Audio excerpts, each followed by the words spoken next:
রোজ রোজ একঘেয়ে tiffin recipe না খেয়ে একবার এইভাবে টিফিন রেসিপি খেয়ে দেখতে পারেন। বাচ্চা বড় সবাই খুব পছন্দ করবে। নমস্কার বন্ধুরা, অমৃতাদি কুকিং চ্যানেলে সবাইকে স্বাগত জানিয়ে আবারও হাজির হয়েছি।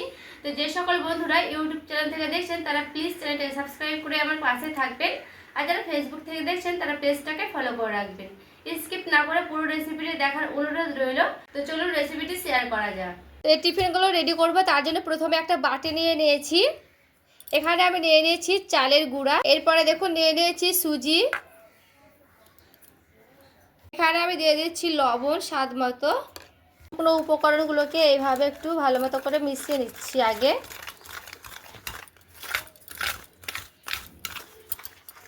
দেখুন ওই বাটি মেপে দিয়ে দিচ্ছি গরম জল। এখানে আমি একসঙ্গে কিন্তু জলটা দেবো না, অল্প অল্প করে মিশাতে হবে এই জলটা। তো দেখুন এখানে কিন্তু আমি জলটা দিয়ে পুরোপুরি কিন্তু জলটা দিইনি, কারণ এখানে কিন্তু অল্প অল্প করে জলটা লাগবে। এরপরে দেখুন হালকা ওষুধ গরম আছে, তো এই অবস্থাতে এইভাবে আমি সুজিটার সঙ্গে আর চালের মিশ্রণটার সঙ্গে একটু ভালো মতো করে মাখিয়ে নিচ্ছি। একটু 2-3 মিনিট একটু এইভাবে মাখানোর চেষ্টা করবেন, এতে করে খুবই ভালো হবে।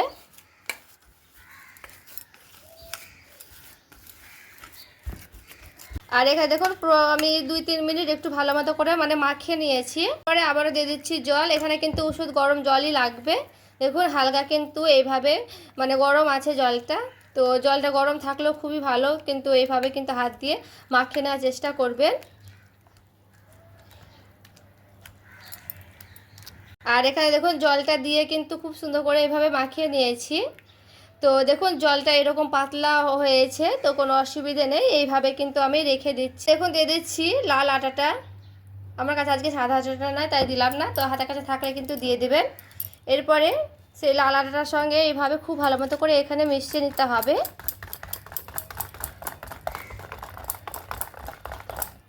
হাতের কাছে সাদা আটাটা থাকলে সেটাও কিন্তু দিয়ে দিতে পারবেন। আর দেখুন আটাটার সঙ্গে এইভাবে কিন্তু মেশাতে মেশাতে দেখে বুঝতেই পারছেন একেবারে কিন্তু ঘনত্ব হয়ে গেছে ব্যাটারটা। এই যে এরকম কিন্তু ঘনত্ব চলে এসেছে। আরও একটু জল দিয়ে দিলাম, এটাও কিন্তু উষ্ণ জল গরম আছে। এরপরে জলটার সঙ্গে আবার একটু এভাবে মিশিয়ে নিচ্ছি। এখন যেগুলো জল ছিল একেবারে কিন্তু শুকনো হয়ে গেছে ফুলে, দেখে বুঝতে পারছে। এখানে কিন্তু আমার খুব সুন্দর করে এই যে দেখুন কি সুন্দর কিন্তু হয়ে গেছে শুকনো শুকনো। তো এরপরে এখানে একটা মিক্সিং বোল নিয়ে নিয়েছি, মিক্সিং বোলে দিয়ে দিচ্ছি। দেখুন এখানে খুব সুন্দর করে একটা মিহি পেস্ট করে নিয়ে চলে এলাম। দেখুন খুব সুন্দর করে কিন্তু একেবারে কিন্তু মিক্স করে নিয়েছি, মিক্সিতে মিক্স করে নিয়ে চলে এসেছি। এরপরে এখানে আমি খুব সুন্দর করে 5 মিনিটের মতো একটু এইভাবে ফেটিয়ে নেব। একটু ফেটিয়ে নেওয়ার চেষ্টা করবেন এইভাবে হ্যান্ডরাইটের সাহায্যে 5 মিনিটের মতো।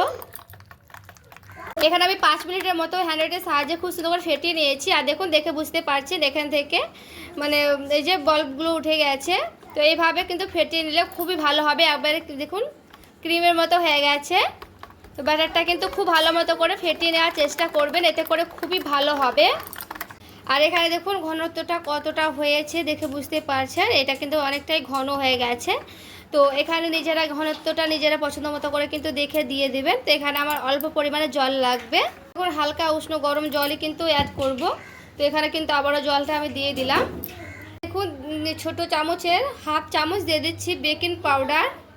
এখন 1 চিমটির মতো দিয়ে দিচ্ছি বেকিং সোডা বা খাবার সোডা। পরে খুব সুন্দর করে এইভাবে এই বেকিং সোডা বেকিং পাউডারটাকে দিয়ে একটু ভালো মতো করে কিন্তু মিশিয়ে নিতে হবে। দেখুন আমি একটু হাত দিয়ে এইভাবে মিশিয়ে নিচ্ছি। এখানে কিন্তু হাত দিয়েও মিশাতে পারবেন, তো হাত দিয়ে মিশানোর চেষ্টা করবেন একটু এইভাবে। দেখুন খুব সুন্দর করে কিন্তু আমি হাত দিয়েও মিশিয়ে নিচ্ছি। তাহলে দেখুন একটা বোতলের মুখি নিয়েছি, এরপরে একটু ফুটা করে নেব এইভাবে। দেখুন এখানে আমি একটু গরম করে নিয়েছি, দিয়ে ফুটো করে নেব। দেখুন একটা বোতল নিয়েছি, তো এরকম একটা প্লাস্টিকের বোতল কিন্তু নিয়ে নিতে হবে। দেখুন ব্যাটারটা কিন্তু আমি খুব সুন্দর রেডি করে নিয়েছি। তো এই ব্যাটারটাতে বন্ধু এই বোতলটায় মুখিটাতে ভরে নিতে হবে। দেখুন তো আমি এইভাবে একটু ভরে নিচ্ছি।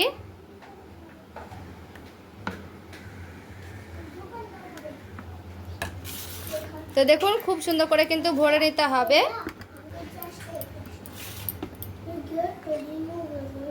এই যে দেখুন এইভাবে কিন্তু আমি ভরে নিচ্ছি খুব ভালো মতো করে।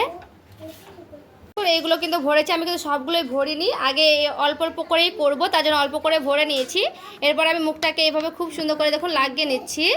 তো এইভাবে কিন্তু মুখটা লাগানোর চেষ্টা করবেন। আর দেখুন ফুটো ফুটোটা দেখুন একটা ফ্রাই প্যান বসিয়ে নিয়েছি, গ্যাসটাকে কিন্তু অন করে নিয়েছি। 2-3 ফোঁটা কিন্তু দিয়ে দিচ্ছি সরষের তেল। তেলটাকে খুব সুন্দর করে দেখুন এইভাবে আমি মুছে নিলাম পরিষ্কার করে। আর এখানে দেখুন ফ্রাই প্যানের ওপরে অল্প করে প্রথমে দিয়ে দেব, এরপরে বোতলে করে একটু আমি ডিজাইন করে নিচ্ছি। তো এখানে আমি আমার পছন্দ মতো ডিজাইন করে নিচ্ছি, আপনারা যে যেমন পছন্দ মতো করে নিতে পারেন। এখানে কিন্তু একটু অন্যরকম করেই করার চেষ্টা করলাম। তো এইভাবে একটু করে আমি ভালো মতো করে কিন্তু দিয়ে দিচ্ছি। আর বোতলের মুখটা উল্টে নিয়ে খুব ভালো করে কিন্তু হাতটাকে একটু ঝাঁকিয়ে ঝাঁকিয়ে করে নিতে হবে। তো দেখুন এইভাবে কিন্তু আমি করে নিয়েছি। এরপর আমি দিয়ে দিচ্ছি ঢাকা দিয়ে রেখে দেব। এরপর আমি ঢাকাটা উঠিয়ে নিচ্ছি। আর দেখুন কতটা সুন্দর হয়েছে। আর এটা কিন্তু বেশিক্ষণ লাগে না, তাড়াতাড়ি হয়ে যাবে বন্ধুরা। দেখুন কি সুন্দর কিন্তু উঠিয়েও নিলাম, এটাকে নামিয়ে নিচ্ছি। সেমভাবে কিন্তু আমি আবারও করে দেখাচ্ছি আরেকটা। তো ওইভাবে দিয়ে দিচ্ছি, আবারও বোতলে করে একটু ডিজাইন মতো করে নেব। তো এইভাবে কিন্তু সবগুলোই টিফিন রেসিপি তৈরি করে নেব। তারপরে আবারও ফিরে আসছি।